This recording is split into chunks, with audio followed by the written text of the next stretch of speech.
Donc l'impact du Covid-19, comme vous savez, il est néfaste sur les agences de voyage et sur le monde entier. Nous, depuis le 18 mars, dernier vol qu'on a eu, 18 mars, depuis lors, la frontière mauritanienne est fermée. Donc il n'y a pas d'avion qui atterrisse, il n'y a pas d'avion qui décolle. Donc nous, agences de voyage, notre job, c'est de vendre des billets.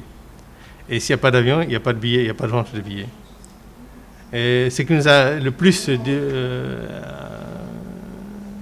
compliqué la chose, c'est que certains clients viennent nous voir pour demander des remboursements parce qu'il n'y a pas eu de vol. Des billets qui ont été achetés à travers des compagnies aériennes pour lesquelles nous avons payé les compagnies aériennes et que les compagnies aériennes disent qu'ils vont rembourser après 2 mois d'activité. Et les clients, non, ils veulent être remboursés tout de suite. La deuxième chose, on a présenté ce formulaire-là à travers la Fédération des agences de voyage. C'est un formulaire pour faire un état des lieux des dépenses auxquelles nous faisons face jusqu'à nos jours et pour lesquelles nous demandons l'assistance de l'État. Donc nous payons le loyer, nous payons les salaires en intégralité et nous sommes dans notre 4e mois. On fait face à ces dépenses. Nous avons adressé une lettre aux impôts pour dire que nous ne sommes pas en mesure de faire face à nos engagements vis-à-vis de l'État pour payer les impôts sur l'exercice 2019. Nous demandons une annulation ou un échéancier. Et nous attendons toujours la réponse. Donc voilà, le courrier, il est là. Voilà. Nous attendons des autorités qui nous viennent en aide, parce que nous payons un personnel, nous sommes des contribuables, nous payons nos impôts. Nous n'avons jamais fait défaut vis-à-vis de l'État pour payer nos impôts.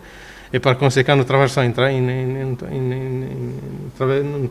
période très très difficile et nous demandons l'assistance de l'État.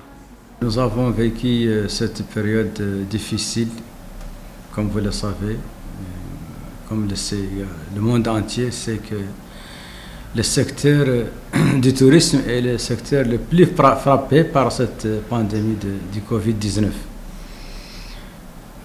À titre d'exemple, nous avons des agences de voyage à Nouakchott et à Nouadhibou. Et nous continuons à dépenser des frais, les charges fixes d'une manière générale, les salaires du personnel. Tandis que depuis le mois de mars, nous n'avons jamais réalisé de recettes. Il y a eu tout dernièrement des vols spéciaux Air Mauritanie. Leur impact était très faible par rapport à la situation. C'est-à-dire qu'ils ont fait l'ouverture pour certaines agences de voyage. C'est insignificatif, vraiment insignificatif. La plupart des agences de voyage payent en moyenne 1 million et quelques à 2 millions de guillemets par mois. Et le plus pire, c'est qu'ils continuent à payer des factures IATA aussi.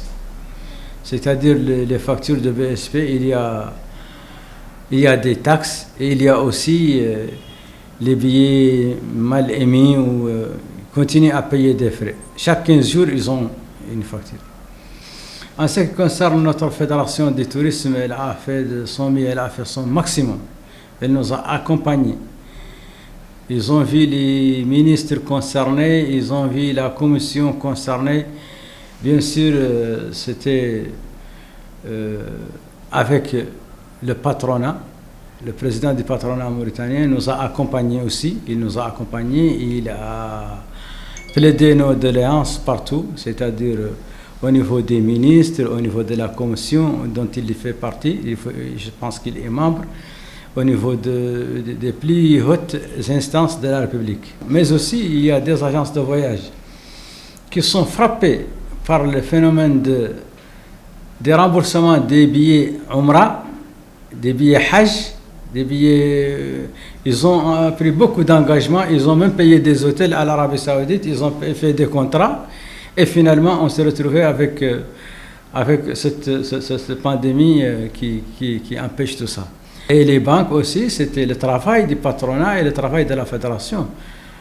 C'est le travail du patronat qui a fait que les banques ont été là à côté des agences de voyage. Certaines, je dis bien certaines banques, pas toutes. S'il y a une aide ou quelque chose comme ça, en tout cas, jusqu'à présent, ça n'a pas eu lieu.